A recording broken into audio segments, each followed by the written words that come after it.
حضرت امام مالک کہتے ہیں میں غریب کا بیٹا تھا۔ اکثر دین پڑھنے والے غریبوں کے بیٹے ہوتے ہیں۔ امیروں کے بچے ایف ایس سی پڑھتے ہیں، بی ایس سی پڑھتے ہیں، ٹیکنالوجی پڑھتے ہیں، غریبوں کے بچے دین پڑھتے ہیں، اور پھر امیروں کو ممبریاں ملتی ہیں، غریبوں کے بچوں کو اللہ ممبر عطا فرماتا ہے، مصلی رسول اللہ دیتا ہے۔ حضرت سیدنا امام ابو مالک فرماتے ہیں میں غریب کا بیٹا تھا اور میری 6-7 بہنیں، میں اکیلا بھائی تھا۔ آپ فرماتے ہیں میرے ابا جی فوت ہو گئے، میری امی پکڑ کے مجھے ایک دھوبی کی دکان پہ لے گئی، کہنے لگی اسے کپڑے دھونے کا طریقہ بتا دے، سلیقہ سمجھا دے، یہ بھی ایک چھوٹی سی لانڈری کی دکان کھول لے گا، میری بیٹیوں کا پیٹ پالے گا۔ دھوبی کہنے لگا ٹھیک ہے، میں 2-3 درہم بھی دوں گا مہینے کے، اور جب کام سیکھ جائے گا تو تنخواہ بڑھ جائے گی۔ امام ابو مالک رحمت اللہ علیہ فرماتے ہیں میں بہنوں کے لیے روزی کمانے نکلا، میں بیوہ ماں کے سر پہ بوجھ اتارنے کے لیے نکلا، میں غربت کے عالم میں نکلا۔ رستے میں امام اعظم کا مدرسہ تھا، فرماتے میں وہاں چمکتے چہرے دیکھتا، لیکن اپنی غربت کو دیکھ کے میں آگے بڑھ جاتا، پریشان ہوتا کہ میں کیسے علم حاصل کروں گا۔ آپ فرماتے ہیں امام صاحب مجھے اکثر دیکھتے، ایک دن امام اعظم باہر نکلے، مجھے کھڑے ہوئے دیکھا تو قریب بلایا، سینے سے لگایا، ماتھا چوما، کیا نام ہے؟ میں نے کہا ابو مالک میرا نام ہے۔ کہا تمہیں پڑھنے کا شوق ہے؟ کہا بڑا شوق ہے۔ کہنے لگے چل آجا پڑھا کر، آجا مدرسے میں پڑھا کر۔ کہتے میں سارا دن وہاں پڑھتا، گھر سے کام کرنے آتا، سارا دن امام اعظم کے پاس پڑھتا رہتا۔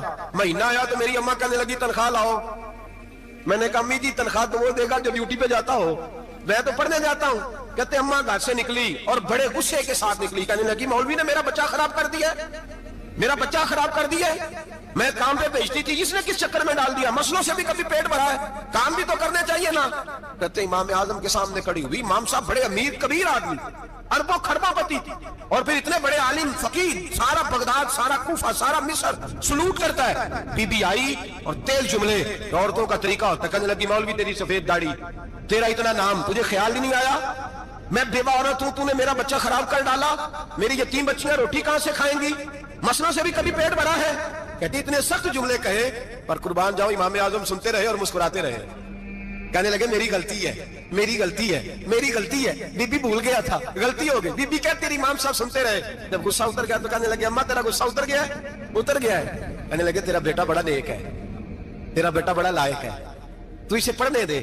کہنے لگے چپ کر دے مولوی، یہ پڑھے گا تو میں روٹی کہاں سے کھاؤں گی؟ امام صاحب کہنے لگے مجھے بتائے گی تیرے گھر کا خرچہ کتنا ہے؟ اس نے ایک لفظ پہ 3 دینار کا، ایک روایت ایسی بھی لکھی ہے بزرگوں نے، کہنے لگی 40 درہم ہے، اور اماں کہتی میں نے جان بوجھ کے زیادہ بتائے، حالانکہ میں کناب کا خرچہ کرتی تھی، لیکن جب کھلا ڈولا کرے تو وہ والا خرچہ بتایا۔ میں نے کہا 40 درہم خرچہ ہے، تو دے گا؟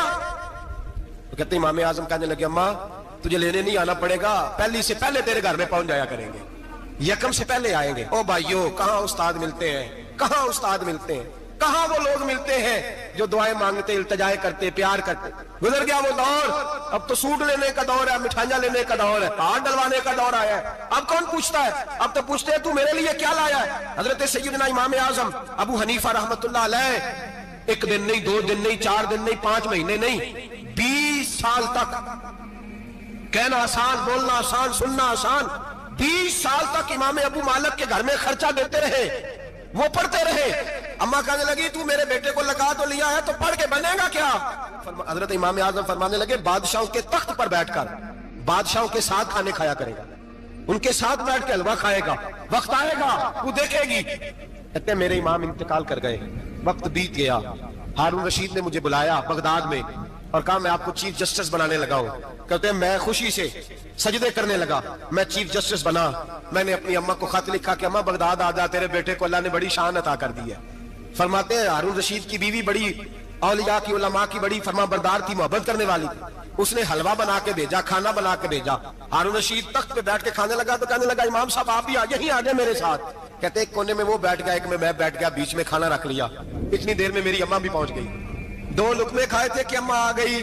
جب اماں نے مجھے تخت پہ بیٹھے دیکھا، ایک یتیم، ایک لاوارث، ایک بن باپ کا بچہ، وہ کل تک جو بہنوں کے لیے 4 دینار نہیں لا سکتا تھا، تخت پہ بیٹھ کے جب روٹی کھاتے دیکھا تو اماں تڑپ گئی، روئی، چیخیں ماری۔ میں نے کہا اماں کیا ہوا؟ کہنے لگی بیٹا مجھے تیرا استاد یاد آ گیا ہے، اس نے کئی سال پہلے کہا تھا اسے دین کا علم پڑھنے دے، اسے فقیہ بننے دے، یہ بہت آگے جائے گا۔